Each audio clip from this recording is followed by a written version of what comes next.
Mesdames et messieurs, chers téléspectateurs, ou vous les simples curieux de passage devant votre petit écran, soyez les bienvenus dans votre émission Au Gros Plan, votre rendez-vous du 7e art hebdomadaire qui s'articule autour du genre, du format, du mouvement ou toute autre réflexion gravitant autour du cinéma. Alors, de quoi nous allons parler pour ce numéro ? Je dis ça parce que notre invitée possède plusieurs casquettes liées au métier qu'elle exerce ou qu'elle a exercé. Figure familière du petit écran en tant que journaliste et animatrice à partir de 2005, par la suite elle n'a pas pu résister à l'appel des plateaux de séries et de cinéma, où là encore la reconnaissance était au rendez-vous.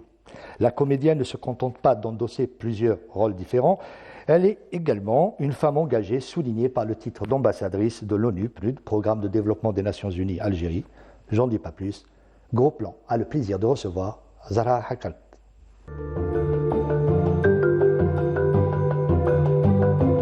Vous connaissez la maison, bonsoir et merci encore une fois d'avoir accepté notre invitation, Zahra. Bonsoir Nabil, merci de m'avoir invité. Je suis très très heureuse d'être de nouveau. De retour à la maison. Oui, de retour à la maison. C'est toujours avec beaucoup d'émotion quand je reviens à la télévision algérienne et surtout à Canal Algérie qui a vu mes tout premiers pas en tant que journaliste, animatrice.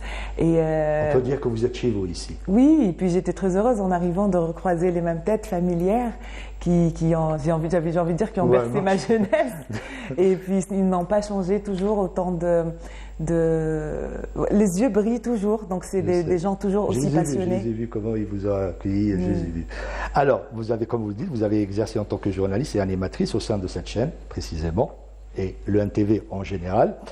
Avant de poursuivre, je vous propose de faire un petit retour vers le futur en musique avec cette émission dont vous étiez bien sûr l'animatrice. اللي راكم معنا وانتم اللي تشوفوا فينا وين ما كنتم في استوديو لايف. استوديو لايف حصتكم الموسيقية 100%. كل أسبوع موعدنا معكم يتجدد، نفس الفرقة تستنى فيكم. أنا راني هنا وفي القيادة الموسيقية دايما أمين دهان.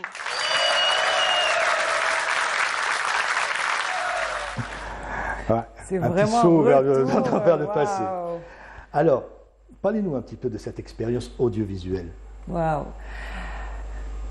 Par où commencer? Je pense qu'on va commencer par le tout début. Les premiers pas étaient ici à Canal Algérie où j'ai pris goût, où j'ai compris ce qu'était vraiment le métier de journaliste et l'implication qu'on devait avoir. Et petit à petit, j'ai acquis, je vais dire, l'amour de l'écran. C'est pas venu tout de suite parce que j'étais très très très timide et j'avais beaucoup de mal à m'exprimer en public, à exprimer mes idées, mes pensées. Et je dois dire que j'ai été très très très bien accompagnée. On peut dire que ça a été une étape constructive pour Zahra? Complètement. Complètement. Moi, je considère vraiment que mon passage au sein de l'ENTV à Canal Algérie pendant ces 4-5 ans, c'était vraiment un vrai apprentissage parce que je pense que vous devez le savoir. Ici, on vous met directement dans le bain. On ne m'a pas chouchouté ni cajolé parce que j'étais jeune ou je ne savais pas. Tout de suite, il fallait sortir faire ses preuves, ses sujets, il fallait aller au montage, aller se battre pour faire passer ses émissions. Donc, c'était une vraie bonne et grande école pour moi. Est-ce qu'on peut dire que les médias ont-ils posé les jalons de la démarche artistique que vous avez finalisée plus tard en épousant le métier de comédienne? Je pense complètement. Complètement. Après, ça n'a jamais été un but. J'ai toujours... mon métier principal était les médias, la télé, l'animation, vraiment. Et petit à petit, on va dire que la caméra m'a fait de l'œil. Ouais. On m'a proposé plusieurs fois déjà de commencer une carrière en tant que comédienne bien plus tôt, mais je me sentais pas assez capable et je vous avoue que j'avais envie... Avant même d'entreprendre, c'est-à-dire d'être sur les plateaux en tant qu'animatrice, avant même de... Oui, tout à fait, on m'avait repéré, ce qu'on dit. D'ailleurs, je pense que c'était le premier qui m'avait repéré, je pense que je devais avoir l'âge de 16 ans. En Algérie, c'était Belkacem Hajjaj. Il y a le jargon, c'était le casting sauvage. Le casting sauvage, je me rappelle très très bien. C'était pendant la foire de l'automobile. J'étais avec ma maman, on se baladait. Et Belkacem Hajjaj m'avait remarqué. Et puis par la suite, étant avec ma sœur qui est artiste, en Égypte, Ahmed Sa'a, qui est un grand comédien, vraiment lui, pour le coup, comme il connaissait ma sœur, il est venu plusieurs fois à la maison, il a essayé de me vendre tout ça. Mais j'étais trop jeune et puis j'étais peut-être pas assez mûre et je ne savais pas exactement où j'avais envie d'aller. Merci de m'avoir tendu la perche parce que j'allais dire, là on quitte les plateaux de télévision, on les dit hop, pour rejoindre les plateaux de séries des plateaux de cinéma, avec un court-métrage de Mounis Ramal d'abord, je ne me rappelle pas si c'était le dernier passager. C'est un petit peu, je ne sais pas, peut-être que je me trompe, une danse macabre un petit peu avec la mort. Avec la mort. Et un long métrage, Mémoire de scène. Est-ce que c'était pour vous, quand vous l'imaginiez, c'est-à-dire cette rencontre avec le 7e art? Oui, mais j'étais déjà très familière en fait, parce que mes amis étaient très souvent, quand on est dans ce milieu-là, j'avais beaucoup d'amis réalisateurs, scénaristes, ou dans le monde du cinéma, donc j'aimais bien, mais je me sentais pas du tout je ne pensais pas que j'étais vraiment à ma place. Peut-être aussi parce que j'avais cette petite déformation ou une mauvaise vision de l'actrice, peut-être. C'est-à-dire? C'est-à-dire parce que j'avais vraiment envie de faire mes preuves en tant que journaliste, de montrer que j'avais vraiment un vrai métier. Pas se précipiter, on n'est pas dans la précipitation. J'avais aussi cette fausse idée de me dire que peut-être être comédienne ou actrice, c'était pas un vrai métier dans ma tête. Mais après, quand j'ai commencé à comprendre toutes les implications et l'enjeu de ce métier, j'ai compris que j'avais vraiment tort, et c'est à ce moment-là où j'ai commencé à m'intéresser. Et puis dans le regard de mes amis réalisateurs, Mounes Ramal m'a toujours poussé à faire ça. Et comme il y a eu un encouragement, c'est-à-dire les premiers pas qui ont été suivis par des encouragements en confiance. Voilà. Alors retour vers le petit écran, mais en tant que comédienne et pas animatrice, avec en prime le succès au rendez-vous. Je parle de la série Al-Khawa de Madib Belaïd. Avant d'en débattre, j'invite nos chers téléspectateurs à suivre ce court extrait. Déjà, تعلمي تهضري عربية ومن بعد نديروا لك un anniversaire. Et en plus, papa, Amina c'est sa préférée. أنا وأنتي on passe en deuxième position. يا ريت ياسمين. Si. تعرفوا مع السق مع ديكا كيف ها وربي راه شاهد ما نبريفيري حتى واحدة على الأخرى. Que l'on veuille ou non, c'est une série qui a dépoussiéré le genre à l'époque. Et voilà, c'était les affiches, on dirait que c'était des séries. C'était à l'image de la série turque que les Algériens aimaient voir ou regarder pendant le mois du Ramadan. Il y avait un avant et un après. Nous sommes dans un autre standard. Question de distribution, budget aussi, et casting, qualité, bien sûr, dans l'esthétisme. Un autre univers pour vous. Comment vous avez rejoint ce casting 5 étoiles? Waouh, 5 étoiles, je pense que parce que j'ai dit ça, il y avait Keshesh, il y avait les débuts aussi de Chérine Boutella, il y avait Khaled Ben Issa, il y avait plein, que des gens les acteurs qui font la lutte du cinéma algérien aujourd'hui. Voilà. Je pense que c'est une question d'hasard et de bonne étoile, moi je dis. Le réalisateur cherchait cette fameuse grande sœur, il n'arrivait pas à trouver le bon profil, il a tombé sur une de mes émissions, à l'époque c'était Studio Live, et c'était moi. Je suis partie au casting, je suis tombée amoureuse du projet, de l'image que pouvait véhiculer ce genre de série pour la femme algérienne. Cela confirme ce que j'ai dit, c'est-à-dire l'animation, je dirais la télévision.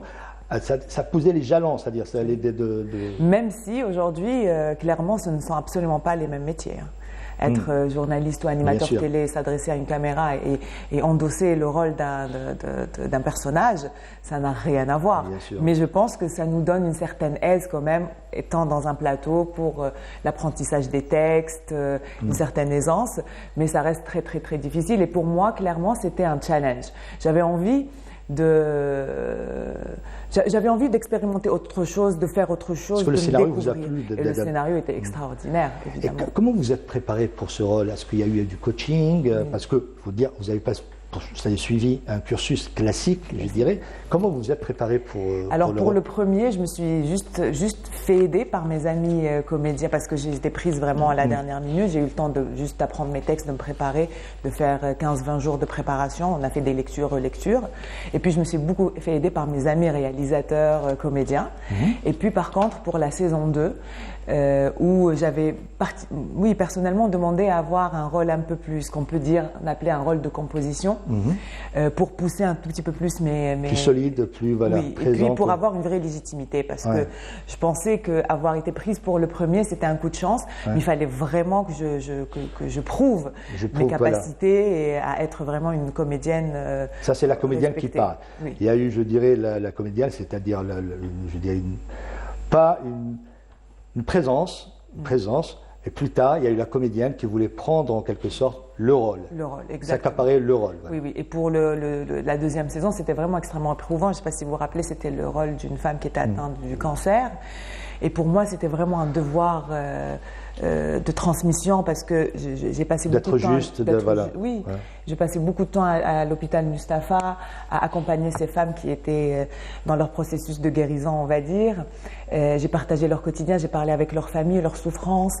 Et il fallait vraiment que je sois vraiment dans une justesse d'adaptation. Vous êtes nourri un petit peu de ça pour construire, je dirais, parce que endosser un rôle, c'est construire un personnage. Exactement. En suivant bien sûr les indices du scénario, mais aussi par rapport à vous. Et notre personnalité. Votre personnalité. De prendre cette jeune femme trentenaire qui était à l'aube de construire sa vie en tant que peut-être future épouse, maman, et se retrouver confrontée à cette problématique. Énormément de femmes le vivent, en Algérie ou dans le monde, et il fallait vraiment être juste. Et d'ailleurs, c'était pour moi personnellement une période très difficile, parce que comme on dit, quand on endosse ce genre de rôle, on souvent d'une période que l'on vit pour construire un personnage. Il y a beaucoup d'acteurs qui font ça. Hein. Tout à fait. Il y a beaucoup d'acteurs qui font ça, de se nourrir un petit peu des moments ou vraiment d'une vie personnelle pour nourrir un personnage, pour construire un personnage, surtout des personnages qui font appel à plusieurs émotions. Plusieurs émotions, tout à fait. Donc c'était difficile, mais j'étais très heureuse d'avoir pu être juste dans cette transmission d'émotions. En parlant d'être heureuse, est-ce que vous étiez heureuse aussi? Là, on va parler d'une autre série, regroupement tous les ingrédients de ce qu'on appelle dans le jargon drama, ce qu'on appelle le jargon drama. Là, je parle de World Aswad, de Houssine Samir. En tant que comédienne, qu'est-ce qui vous plaît dans ce format saga? Est-ce que c'est cette dualité des sentiments, des émotions? Je pense que c'était une période, franchement, je vais vous répondre très franchement. C'était dans une période où j'étais assoiffée de pouvoir pratiquer. Et la manière la plus intense, en fait, de pratiquer, c'est de pratiquer dans des séries. On a des tournages sur 4-5 mois, où on est tous les jours dans même en rendu, dans les séries, normalement, dans les films, c'est 3-4 minutes. Nous, dans la série, c'est 7-8 minutes, 9 minutes par jour. Donc, on travaille beaucoup, on donne beaucoup. Et World Aswad, c'était vraiment genre comme une suite logique. Le casting était très intéressant. Pour moi, c'était aussi une opportunité de travailler avec d'autres réalisateurs qu'algériens ou tunisiens. Notre culture, se confronter et aussi pour nous-mêmes, c'est-à-dire d'être confrontés à notre vision, du cinéma, une autre vision, du drama, et voir est-ce qu'on est capable aussi. C'était un défi. Et puis généralement d'autres profils, d'autres personnages, d'autres profils, ambiances, tout ça. Et puis franchement, moi j'ai beaucoup aimé ce rôle-là, même si encore une fois, malheureusement, ce qui s'est passé, c'était une autre comédienne qui devait prendre ce rôle-là. Et puis moi j'étais prise dernière minute, j'étais sur un autre film et j'ai pas eu le temps de me préparer comme il le faut, il se doit en tout cas. Mais c'était aussi challenging pour moi parce que c'était un scénario qui m'a beaucoup intéressée parce qu'on parlait d'amour. Ouais. Mis à part toute l'histoire. J'ai lu quelque part que vous regrettiez que certaines séries ne parlent pas, c'est-à-dire ne mettent pas en relief, c'est-à-dire ces trames, ces sentiments, il y a une certaine forme de tabou, de pudeur et tout, on n'en parle pas les anciennes séries, et que là, il faudrait un petit peu parler Bien sûr, parce qu'on est guidé par l'amour. On est dans les non-dits, je dirais, parfois dans certaines séries. Voilà. Toujours, mais dans notre vie en général, n'importe quel être humain est guidé par l'amour. On est guidé par l'amour de nos parents, puis par nos amours d'école, puis nos amours amoureux quand on rencontre nos femmes ou nos époux, et puis par l'amour à nos enfants et l'amour de la terre, et l'amour et l'amour et l'amour. Et ce que moi je reproche très souvent, c'est qu'on ne voit pas assez d'amour à la télévision algérienne ou aux télévisions peut-être on va dire arabes, juste par pudeur. Mais on peut complètement transmettre de l'amour. En étant très juste, très propre, très respectueux de nos traditions, de nos cultures. Et puis la télévision a un rôle quand même de transmettre certaines valeurs. Et quoi de plus beau que l'amour? Quoi de plus beau que l'amour? Quoi de plus beau que l'amour? Et là, on quitte le petit écran et on revient vers la grande toile cinématographique avec les préférences de Zahra Harkat, et cela en images. Il n'y a pas si longtemps, j'étais une vraie professionnelle. Mes amis et moi, nous étions la crème de la crème dans un secteur d'activité très fermé. On travaillait tous pour cet homme, Bill. Et puis un jour, j'ai décidé d'arrêter, de me ranger, de commencer une nouvelle vie. Mais quand j'ai voulu partir, ils m'ont réglé mon compte. Je suppose qu'il est un peu tard pour s'excuser. Tu supposes bien. Maintenant, soit je tue, soit je suis tuée. Tu as le droit de prendre ta revanche. Ma revanche? Œil pour œil. Il faut que je te tue alors. Ça en mettra le pendule à l'heure. Alors j'ai décidé de tuer.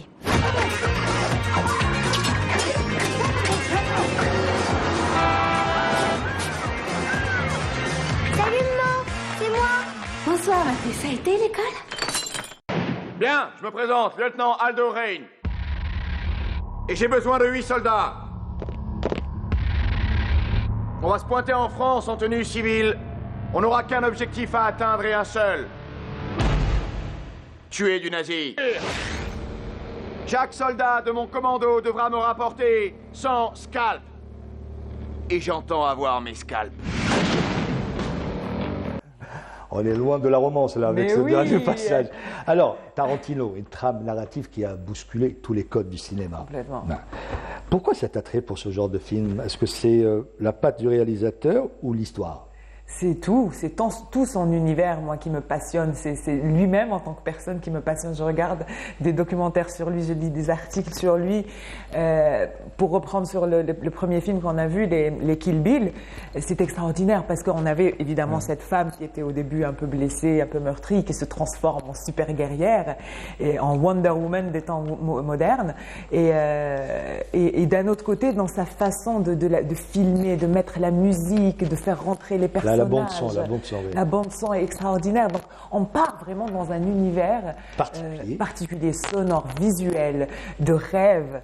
Et c'est pour ça que j'aime le cinéma. J'aime le cinéma parce que ça nous apporte cette irréalité qui fait partie d'un réel, d'un inconscient, d'une personne qui nous fait voyager. En parlant de cinéma, je ne sais pas, vous m'avez dit que votre premier souvenir de grand film que vous avez partagé, je dirais, avec votre père, voilà, c'était le film Cléopâtre. Cléopâtre. Là encore, on est dans des femmes fortes, personnages forts. Avec Elizabeth Taylor. Bien sûr, un film qui a coûté, c'est-à-dire qui a fait couler plusieurs studios, parce qu'à l'arrivée, il n'a pas eu le succès escompté. Il y a eu tellement d'argent, mais on a parlé, c'est devenu aussi un film culte. Que l'on veuille ou non. Alors, je dirais, avant de poursuivre, parce qu'on a tellement de choses à dire, je propose encore une fois à nos chers téléspectateurs un court extrait du film Cléopâtre. Wow.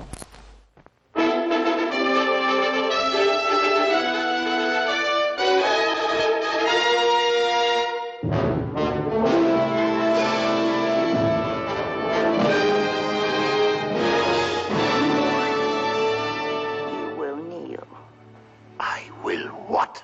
on your knees. You dare ask the proconsul of Rome? Alors, les films de costumes, d'époque, les grands classiques, comme Orgueil et Préjugés aussi, que vous m'avez cité. Alors, est-ce que ces films-là, de costumes, d'époque, semblent constituer la véritable définition de cinéma pour vous? Dans la démesure, là aussi on a vu Cléopâtre, la démesure et tout ça. Je pense Quand je dis Cléopâtre, excusez-moi, je parle aussi des classiques, Orgueil et Préjugés, nous sommes dans les... Non, je pense que on a besoin de tout type de cinéma. Moi, je suis contre des gens qui disent « Ah, ça c'est un bon film, ça c'est un mauvais film, ça, machin ». Il n'y a pas de genre particulier. Il n'y a pas de genre particulier. Après, selon certaines affinités, à certains moments de nos vies, on est plus... Je me rappelle, quand on parlait d'Orgueil et Préjugés, je sais que la période... Je dis ça parce que c'est des films où les personnages féminins sont des personnages forts. Je dis forts ou qui... la difficulté de la vie a fait... Bon, on va développer ça plus tard. Voilà, c'est toujours des personnages forts, des héroïnes fortes. Et c'est ça, c'est ce choix-là. C'est-à-dire, les Kill Bill, Cléopâtre, qu'on l'en veuille ou non, c'est ça aussi. Mais franchement, en regardant, quand vous m'avez demandé de vous parler un peu de mes aspirations, et puis quand j'ai revu ma liste, c'est encore une fois revenu. Et clairement, ça n'a jamais été un choix, ça n'a jamais été une direction. C'est des choses qui sont venues à moi. Donc je pense qu'on est quand même prédestiné à certaines choses dans nos vies, à la belle neige, comme on dit. Mais juste pour revenir à Orgueil et Préjugés, c'était un film que j'ai vu et revu, parce que c'était une période où j'étais en train de me construire aussi en tant que jeune femme, donc dans les histoires amoureuses, dans les histoires de conflits, de famille, de travail, de vision. On revient encore à cette forme, la dualité des sentiments. La dualité des sentiments, des émotions encore là. Et voilà, donc on a besoin de tout type de cinéma. Et moi aujourd'hui, je peux regarder des drames, comme demain je vais être dans le comique, comme après je vais être dans l'action. Pendant une période de ma vie, j'ai complètement arrêté de regarder des films de guerre ou d'action. Mais vraiment, ça m'angoissait, ça me perturbait. Et puis là, petit à petit, je recommence à regarder parce que j'arrive à voir, outre tout ce son et tout ce... Que l'on veuille ou non, on ne regarde pas un film de la même manière que lorsqu'on a 18 ans ou 30 ans. Voilà. Tout à fait. Alors, vous m'avez également envoyé dans votre shortlist des titres de films où les personnages féminins constituaient la matrice de l'histoire, des personnages forts et des interprétations où souvent les Oscars étaient au rendez-vous. Là encore une fois, j'invite nos chers téléspectateurs à suivre cet extrait. C'était un leurre. On a peu d'opportunités dans la vie. On en vient très vite à se demander comment on est devenu médiocre. Il faut du cran pour mener l'existence que tu souhaites. Je t'apporte tout ce dont tu as besoin. Je consacre 10 heures par jour à un travail que je déteste. Rien ne te force à le faire. Qui a dit qu'il fallait que ce soit comme ça? Sous prétexte que tu remets dans cette petite cage dorée, tu crois pouvoir m'obliger à ressentir... Là encore, un excellent film. En voyant les extraits, ça me reperturbe. Excellent film, mais c'était le retour du duo de Leonardo DiCaprio avec Kate Winslet après le Titanic, plus adulte, comme ça, une autre histoire. Alors là encore, est-ce que c'est une source d'inspiration pour vous, l'actrice Kate Winslet? Complètement. Franchement, hein, dans son parcours, dans son idéologie, dans sa douceur et dans ses messages. Si on remarque un peu son parcours, il y en a beaucoup, mais elle en fait vraiment partie. Quand on voit son parcours, à chaque fois les films qu'elle a choisis avaient un but, avaient un message, elle est vraiment dans un rôle de transmission, il y a un de choix partage. particulier, voilà. Exactement. Et vraiment, je trouve que son jeu d'actrice... C'est une carrière qui se construit par étapes. Elle a construit sa carrière en tant que comédienne, hein, je dirais, en tant qu'actrice. Oui, tout à fait. Genre, ses débuts, c'était avec le Titanic, on aurait pu penser... Pas tout à fait. Je me rappelle, c'était Retour à Howard Hans, je crois. Voilà, elle a fait quelques passages. Mais là où elle a été consacrée star, bien sûr. Donc du coup, elle aurait pu peut-être choisir cette facilité d'être dans les blockbusters et de faire exactement. D'ailleurs, ce qu'on lui a proposé après. Grandiose. Non, elle a toujours choisi, à chaque fois, repartir peut-être vers des... Même si tous les réalisateurs avec qui elle a travaillé, ils étaient assez grands comme... Là encore, on est dans un film où c'était son mari, je crois, ou c'est toujours Sam Mendes. Sam Mendes qui a tourné l'excellent film American Beauty. Exactement. Bon, la touche d'un réalisateur. Oui, et puis l'empreinte aussi du réalisateur sur une comédienne. Et puis tout ce parcours qu'elle a mené, extrêmement intéressant. Et puis ce film, Noces rebelles, peut être... Je l'ai beaucoup aimé parce qu'en intemporel. Intemporel. Voilà. Et qui peut s'appliquer à toutes les cultures et civilisations. Exactement. Donc c'est un film qui touche vraiment toute personne. Et puis on apprend aussi de ce film-là. Esthétiquement, c'était beau, mais on apprend aussi humainement. En tant que comédienne, qu'est-ce que vous faites pour nourrir, je veux dire, vos personnages? Est-ce qu'il y a un coaching là parce que il y a des rôles qui sont venus vers vous, vous avez choisi des rôles, mais là maintenant, votre choix, c'est-à-dire votre regard sur le cinéma n'est pas le même lorsque vous avez débuté. Je ne sais pas, dans le futur, il y a des rôles qui vont être proposés pour vous. C'est-à-dire, quel est votre regard? Comment vous préparez maintenant En fait, on ne se prépare pas forcément, mais il y a quelquefois certaines thématiques qui nous touchent. Je ne parle pas de la thématique en elle-même, je parle pour construire un rôle, du travail en lui-même, l'approche vis-à-vis du personnage. À l'image, je vous donne cet exemple, à l'image d'une actrice, Charlize Theron, qui était appréhendée comme vous, c'est-à-dire dans la rue, dans une banque plus précisément. Puis après, il y a eu, c'est une actrice qui n'a pas suivi le cursus naturel pour une comédienne, théâtre ou autre cours, je dirais, d'acting. Puis après, il y a eu coaching et tout. Mais vous, Zahra Harkat, comment vous faites? C'est ce que j'ai fait déjà. C'est ce que j'ai fait. Et dès que j'ai commencé un peu ce parcours-là, j'ai commencé à prendre des cours où j'étais dans les studios Pygmalion à Paris. Ah ouais, d'accord. Oui, où j'ai fait plusieurs sessions. J'étais dans les ciné masterclass, qui est un nouveau concept assez moderne qui s'inspire de l'Actor Studio, mais pas que. Ou en mode. J'ai vu ça à votre préparation tout à l'heure avant d'entamer notre discussion. L'Actor Studio, c'est la mémoire sensorielle pour tout ce travail intérieur que l'on fait, voilà. Il y a aussi voilà, exactement. Oui, et Ciné Masterclass, c'est très intéressant parce que peut-être pour les jeunes comédiens qui soient en Algérie ou ailleurs qui nous regardent, c'est un très très bon tremplin parce que, ok, on fait des bonnes formations d'acteurs, d'acting, c'est bon, mais cette formation-là, où il y en a d'autres dans ce type, ils vous permettent d'avoir pendant 15-20 jours plusieurs réalisateurs, metteurs en scène, directeurs de casting, directeurs de production qui viennent en immersion avec vous pendant 15-20 jours à vous apprendre des autant d'énergie en quelques jours. En quelques jours. Ah, ça c'est bien, c'est bien. Alors encore une fois, là on va parler, c'est-à-dire notre dernière question, c'est le rôle de femme engagée, à l'image de Julia Roberts dans Irène Brokovich. Semble vous toucher particulièrement. La même chose pour Marion Cotillard dans La Môme, des femmes qui se dressent parfois contre l'ordre établi, contre les préjugés reçus, à qui la vie n'a pas fait forcément de cadeaux, mais qui ne baissent pas les bras.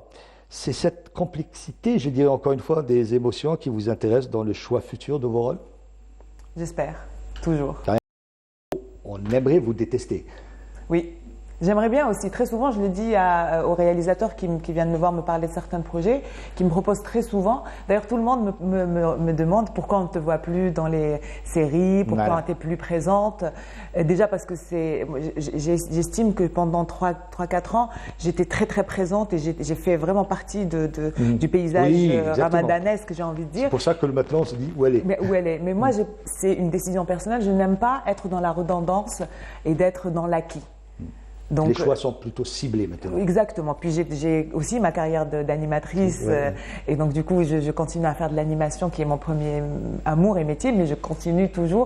J'essaie de balancer les deux, donc je suis obligée à certains moments de lâcher du lest pour reprendre de l'autre. Pour revenir à la question, donc très souvent on me proposait les mêmes rôles, d'être cette jeune femme assez douce, assez calme, parce que c'est ce que je représente plus ou moins à leurs yeux, mais je ne suis pas que ça et surtout on n'a pas besoin de me filer un rôle qui me correspond. Bousculez-moi. Vous n'aimez pas être catalogué simplement pour ce type de rôle. Voilà, j'ai envie de faire d'autres choses, de jouer d'autres choses, d'expérimenter d'autres choses et de me montrer d'autres facettes. C'est ça le bon acteur. Sans dire plus, est-ce qu'il y a une piste là actuellement? Vous êtes sur un projet? Oui, je suis sur plusieurs projets. Mais qui répond un petit peu à cet appel-là? Un petit peu, mais pas que. Aujourd'hui, je suis plus dans une démarche différente où j'ai des projets qui me tiennent à cœur, que j'ai vraiment envie de faire aboutir en tant que scénario pour qu'après, ça soit, Inch'Allah, ou ma réalisation ou la réalisation de quelqu'un d'autre.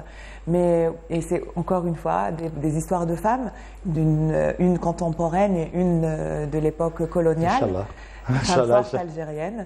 Donc j'essaye de faire aboutir ces projets-là. J'ai pas forcément envie d'être toujours ou devant la caméra ou derrière la caméra. Mais il y a d'autres projets d'autres émotions, partager des histoires. Cette passerelle, exactement. Et puis c'est aussi notre encore une fois, merci Zahra d'avoir accepté notre invitation. Ce fut un réel plaisir. Et je vous dis à bientôt et bonne chance pour la continuité, pour vos projets futurs. Inch'Allah. Merci beaucoup Nabil de m'avoir reçu, de m'avoir donné l'occasion de m'exprimer peut-être sur ce monde-là qui est le cinéma qui nous fait rêver, qui nous fait vibrer. Exactement. Et merci d'avoir ce genre d'émissions qui maintiennent ce lien et ce pont entre la télévision et le cinéma. Nous existons grâce à vous, pour vous sachiez. Nous existons grâce à vous, grâce aux comédiens, aux réalisateurs. Et je dirais à tous les métiers, c'est-à-dire concernant tous les métiers du cinéma. Voilà. Je vous souhaite bon vent à vous aussi. Merci de vos encouragements. J'aime bien m'adresser toujours au petit public de Canal Algérie, peut-être qu'ils se rappellent de moi quand j'ai fait mes débuts. Merci d'être fidèles au programme de Canal Algérie, au programme de la chaîne nationale. Restez fiers, beaux et ayez de l'amour. Là, ils vont suivre.